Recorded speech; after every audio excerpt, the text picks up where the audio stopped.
For as long as humans have told stories, two names have carried more weight than almost any other. Michael, Lucifer, the loyal warrior and the brilliant traitor, the shield and the flame. They appear carved in stone, painted on cathedrals, whispered in scripture, but they are far more than angels and devils on opposite sides of a battlefield.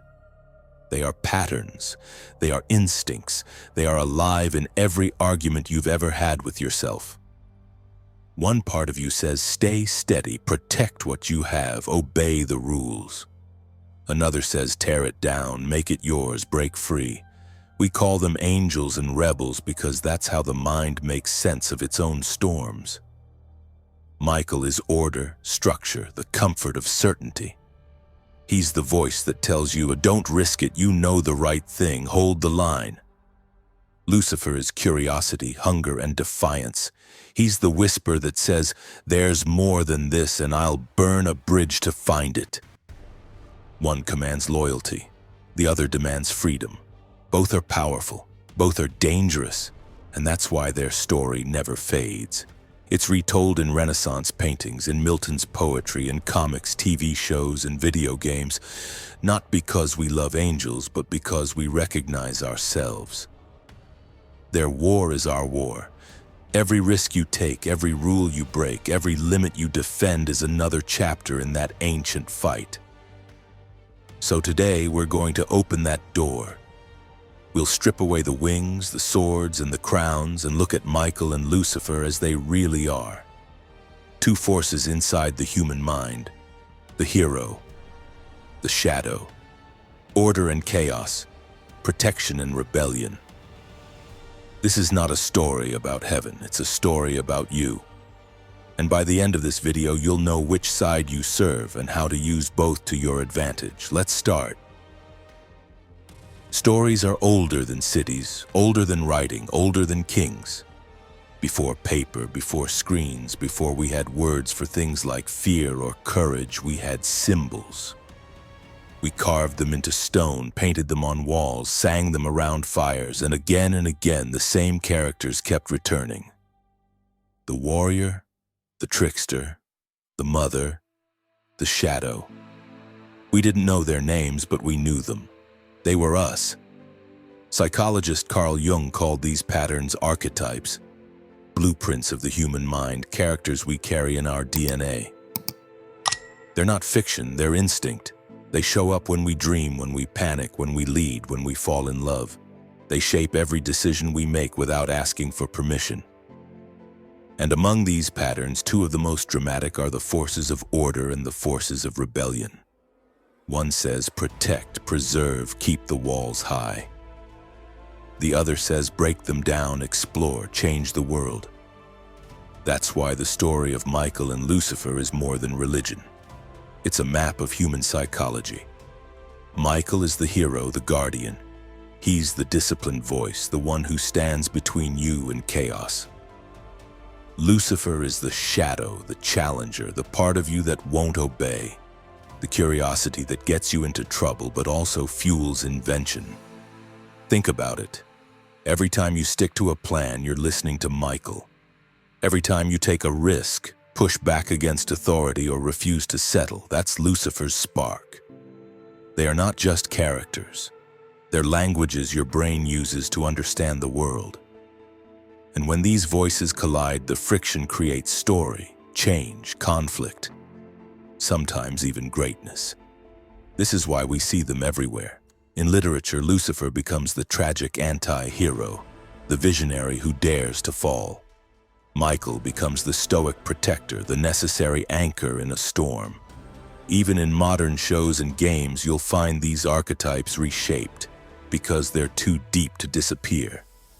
They belong to us.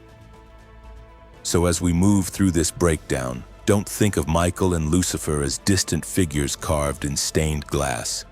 Think of them as mirrors, because the truth is you've been both the sword and the rebel more times than you realize. And the better you understand those roles, the better you understand yourself. Every culture has a word for the thing we're not supposed to touch. The untamed, the forbidden. the voice we silence because it doesn't fit the rules. Jung called it the shadow, the hidden side of ourselves, the drawer where we lock away our doubts, our anger, our ambition, our hunger.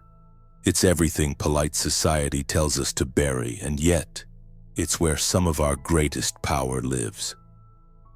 Lucifer is the perfect face of the shadow. He's not just a villain in a red cloak. He's the light bearer, the one who wanted more, the one who asked why, in a place where why wasn't allowed. That's why his story sticks. It's why Milton turned him into a tragic hero in Paradise Lost, and why modern shows and comics reinvent him as clever, charming, even sympathetic. Deep down, we understand him, because everyone has a moment when loyalty feels like a cage and freedom feels worth the fall. Look closer and you'll see that Lucifer's rebellion isn't only destruction, it's creativity, innovation, the courage to shatter old systems. Think about every major change in history, every breakthrough, every rule that had to be broken before progress could happen. Somewhere in that spark is a little bit of Lucifer. He's the reason an artist paints something shocking, the reason an entrepreneur risks everything, the reason a quiet person finally says no more. But the shadow is tricky. It's not just a friend, it can also become your saboteur. Left unchecked, it can burn everything, not just what needed to change. This is why we fear it, why religions warn about pride, temptation, rebellion. It's power without boundaries, a flame that can warm or consume. And the hardest truth? We all have it. The coworker who always challenges the boss, the teenager who slams the door and walks away, the part of you that wants to quit or start over or defy the people who raised you. That's Lucifer speaking. And ignoring him completely doesn't make him go away, it just pushes him deeper where he grows stronger and more unpredictable. So when we talk about Lucifer as the shadow, we're not talking about evil for evil's sake. We're talking about the parts of us we don't want to admit we need. Curiosity, courage, ambition, the willingness to rebel when the rules are wrong. If Michael is the wall, Lucifer is the door. One protects, the other moves. Without both, we stagnate. Without both, we're incomplete. Keep that in mind because in the next section we'll meet Michael, the soldier, the structure, the necessary counterweight. And when you see him clearly, you'll start to understand the real war. Not angel versus demon, but balance versus chaos, safety versus change. Both live in you.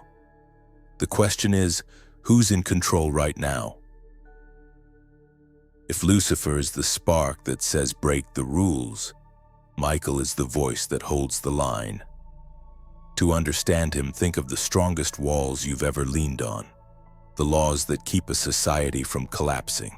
The teacher who wouldn't let you cheat. The friend who told you a hard truth instead of what you wanted to hear. Michael is that force in its purest form. The guardian of structure, the defender of order, the sword that keeps the darkness back. In psychology, this is the superego, the part of the mind that measures, judges, restrains. It's the conscience that says, don't do that, the sense of duty that pulls you out of bed when you'd rather stay asleep. It's not glamorous, it doesn't ask to be loved, but it keeps chaos from swallowing everything. Without Michael's energy, the world would be all impulse and rebellion, a fire with no walls to contain it. But here's the interesting part.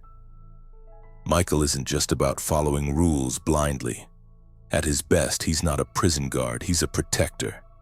He's the reason parents risk their lives for their kids, soldiers stand when others run, leaders make hard choices nobody sees. His power is loyalty, discipline, clarity. He doesn't just fight because he loves war. He fights because someone has to hold the line when everyone else is too afraid or too tired. Of course, even this force has a shadow. Order can turn to rigidity. Protection can become control. We see this in stories where Michael isn't the perfect hero, but a stern, sometimes cold figure. Supernatural's archangel ready to follow orders to the end. or anime and games that portray him as an unyielding soldier. It's the danger of any system, when rules matter more than the people they were made for. That's when Michael's strength becomes a cage, and that's why the tension between Michael and Lucifer is so timeless. One voice says, be loyal, stay, defend. The other says, question, change, risk. Too much of Michael and we suffocate in routine. Too much of Lucifer and we burn the house down. But together they create balance, a world where risk is measured and safety doesn't mean stagnation. So as you listen to Michael's story, think about your own. When have you been the shield? When have you protected something even when it wasn't easy? When did discipline save you and when did it hold you back? The point of understanding Michael isn't to become him, but to know how much of him you need. Because if Lucifer lights the match, Michael decides whether to build a hearth or put the flame out. Next, we'll bring them together, the rebel and the soldier, the shadow and the superego, and show how their battle is really a mirror of our own minds. And that's where the story gets personal. Now we bring them together. Michael, the defender, the wall, the law. Lucifer, the challenger, the question, the flame. For centuries, their conflict has been painted as a war far above us, swords clashing in heaven, wings lit by fire. But the truth is simpler and far more intimate. That war is happening in you every single day. Think about the last time you were faced with a decision that scared you. Maybe it was leaving a job, ending a relationship, standing up to someone, or taking a leap into the unknown. One voice told you to stay safe, protect what you have, follow the plan. Another whispered, there's more than this. Take it, risk it, move. That tension? That's Michael and Lucifer speaking. It's not supernatural, it's psychological. It's how we weigh safety against growth, loyalty against freedom, certainty against possibility. Most of the time, you don't notice this battle. It happens quietly beneath your thoughts, in the split-second choices you make. Should I tell the truth or stay silent? Should I defend this rule or bend it? Should I step forward or hold the line? Michael pulls you toward discipline and order. Lucifer pulls you toward rebellion and reinvention. And the struggle between them is not weakness. It's the spark of being human. Without that tension, there's no change. Without that tension, there's no progress. But here's the danger. Lean too far to one side and everything tips. Too much Michael and life can become a prison of routines, of rules followed without question, of creativity smothered before it breathes. Too much Lucifer and life can burn. Promises broken, bridges destroyed, chaos mistaken for freedom. The real challenge is not choosing one over the other, it's knowing when to listen to each. Some of history's greatest figures carried this balance. Innovators who broke just enough rules to change the game, but not so many that they destroyed everything. Leaders who defended traditions but knew when to bend them. They were not saints or devils. They were people who learned to live with both voices, to let them argue and then make a choice. So here's the question. Which one leads you right now? Are you in a season of Michael, holding things together, guarding your ground? Or a season of Lucifer, breaking away, reinventing? The power isn't in silencing one. It's in hearing both, in turning conflict into movement. Because every wall needs a door and every fire needs a hearth. Next, we'll close the circle. We'll look beyond good and evil, beyond winners and losers, to see why these two forces were never enemies at all, and why the real secret of their story is balance. Now that we've walked through their worlds, the rebel and the soldier, the shadow and the shield, it's time to ask the hardest question of all. Were they ever really enemies? Or were they always two halves of the same truth? For centuries, we've been taught to pick sides. Good versus evil, light versus dark, obey or rebel. But life is rarely that clean. There are times when loyalty can be a prison and times when defiance can save a life. There are moments when discipline feels like courage, and others when breaking the rule is the only way forward. The truth is that Michael and Lucifer are not simply opposites. They are partners in an endless dance.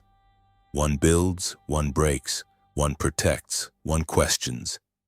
And it's in that tension that humanity grows. Look around. Every great invention, every revolution, every work of art began as rebellion, but survived because someone protected it. Every law, every system, every order existed because someone fought to defend it, but evolved because someone dared to challenge it. The walls and the fire need each other. Without structure, rebellion is chaos. Without rebellion, structure becomes stone. They are not good and evil. They are change and continuity locked together. And this is why their story never dies. It's not just theology. It's not just fantasy. It's a reflection of us. The cautious and the curious, the loyal and the restless, the protector and the dreamer. You will hear both voices for the rest of your life. And that's not a flaw. It's a gift. Because when you learn to recognize Michael's hand steadying you, and Lucifer's spark pushing you forward, you stop fearing the conflict, you start using it. So the next time you feel torn between comfort and risk, between staying and moving, between the wall and the flame, remember this: you are not choosing one angel over another. You are finding the balance between them. And balance, not victory, is the point. Their war was never about heaven or hell. It was always about the battlefield inside the human heart. And in that battle, you are not just a spectator, you are the storyteller.